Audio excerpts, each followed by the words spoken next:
Hi, my name's Steve. Welcome aboard my narrowboat home, Moorland Rose.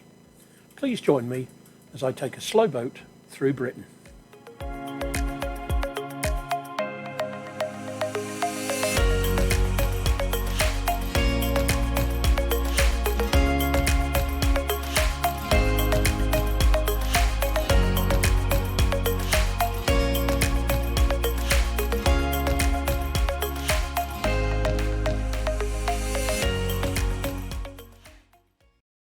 I start this section of the journey in the rural setting of Whatcroft on the Cheshire Plain.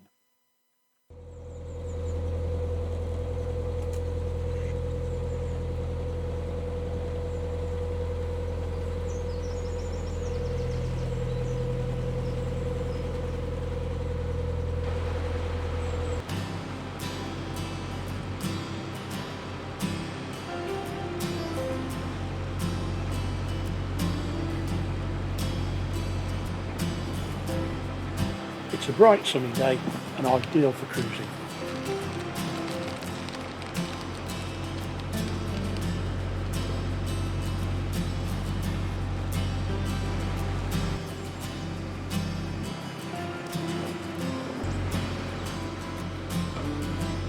There are a number of these reed beds on this section of the canal, and as we shall see, in places it makes the navigation channel rather narrow. The sluice here enables the canal to be drained into the River Dane below.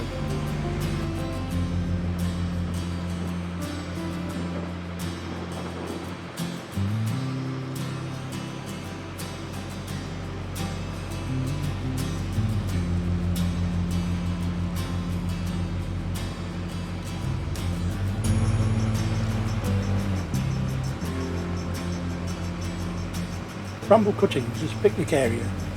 It was once a loading wharf for the local clay pits. Being on the off side of the canal, it has no land access and is therefore ideal for boaters only. I might have to try an overnight mooring here sometime.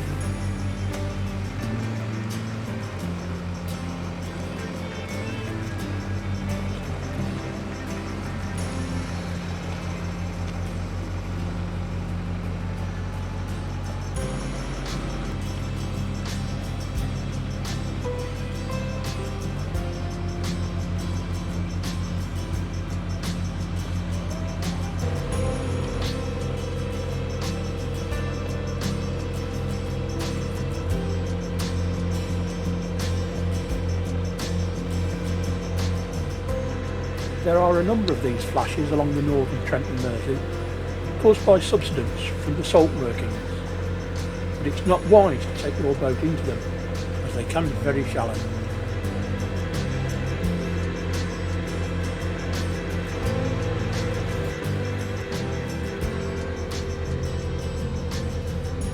You may have noticed along this stretch of the canal that the traditional humpback bridges associated with canals have been replaced with these more boxy affairs. This is also due to the subsidence, as these bridges are easier to maintain or replace.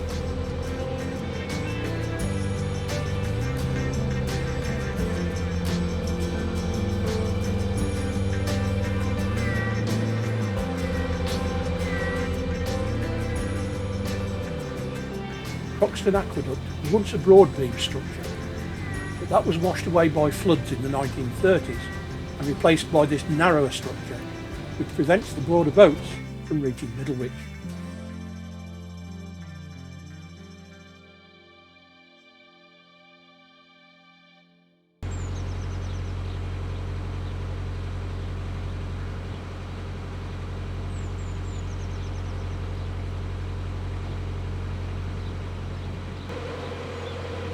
We're now entering the outskirts of Middlewich, a town which predates the canal, being known to the Romans as Selinae because of the salt deposits.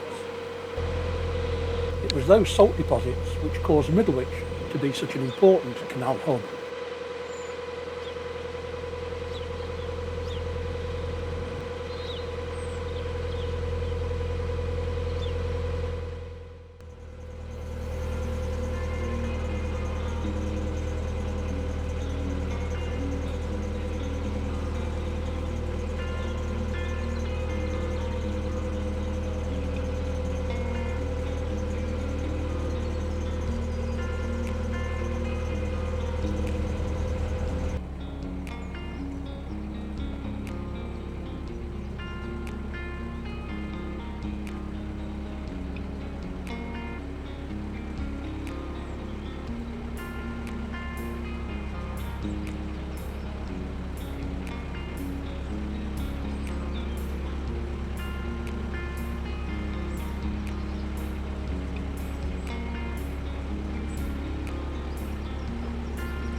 So we start Heartbreak Hill, with 3 locks in quick succession.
Taking its inspiration from the 3 locks, this bench and sculpture was commissioned in 2017 for the annual Folk and Boat Festival.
This brick dock is all that remains of Bowfield's and Tetton salt works, but its size shows how important salt and the canal were to this area.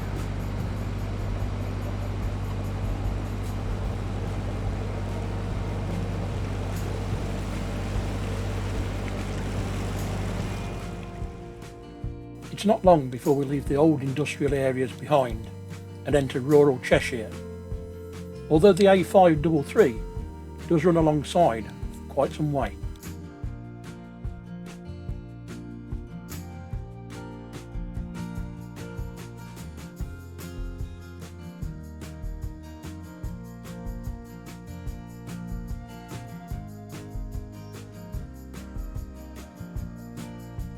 Here's how I work a lock going uphill.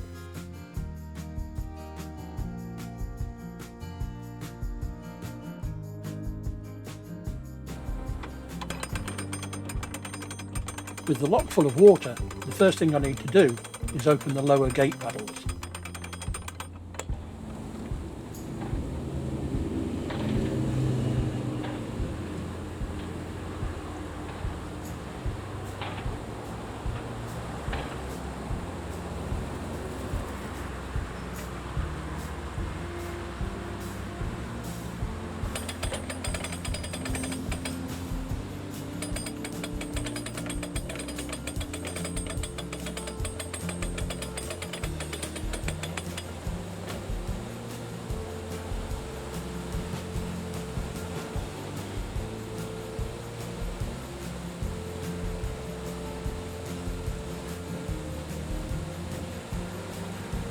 Waiting for the lock to empty, there's always time to watch the world go by. Only when the water in the lock has equalised with the level below can I open the gates. There's no point in trying to rush.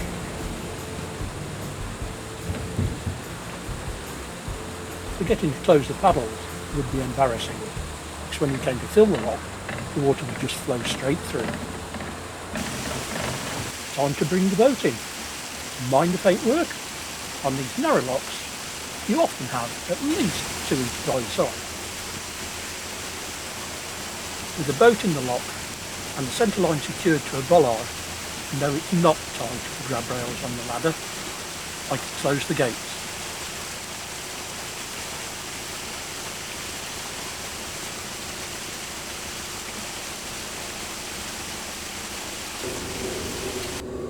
Now I can start filling the lock by carefully opening these ground paddles. Some locks have gate paddles at the top as well. You open those after you've done the ground.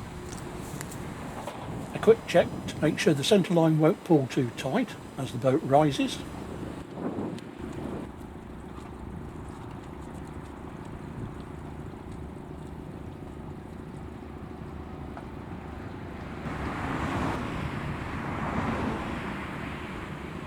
Again, once the waters are level, I can then open the gate.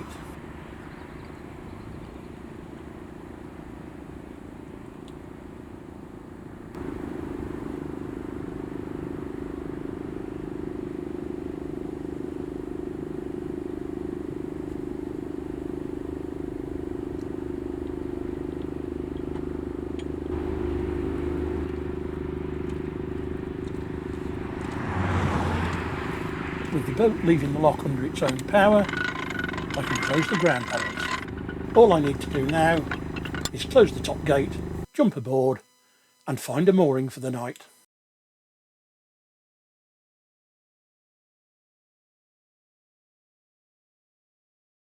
I hope you enjoyed the latest episode of my adventure. If you have, give me a thumbs up, leave a comment and please subscribe. It doesn't cost you anything. And then you can click the bell icon and YouTube will let you know every time I issue a new video. There we are. It's such a lovely day and we've just moored up. So Nutty and I have decided to have our tea outside. Cheers. Well, thanks everybody for watching, and can't believe how many subscribers I've now got. Probably 450 I think at the last count. And it's many thanks to Fran and Rich from floating our boat, and I'll put a link to their site up here somewhere if I can work out how to do it. They gave me a mention in one of their videos and my subscribers just went absolutely crazy. So many thanks to them. Well, this part of the journey was done in early March before the world went into lockdown with the coronavirus epidemic, and I've still got a few more scenes that I've taken, so a couple of videos I think still of the travelling part of it before we're in lockdown, and I hope you'll join me with the rest of them. And as I said before, please subscribe, it really does help me. Thanks very much.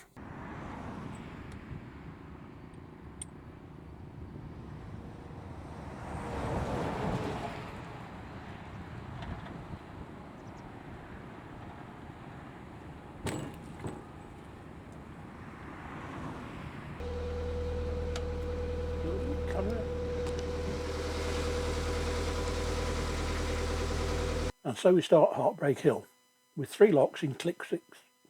And so we start Heartbreak Hill with 3 locks in quick succession.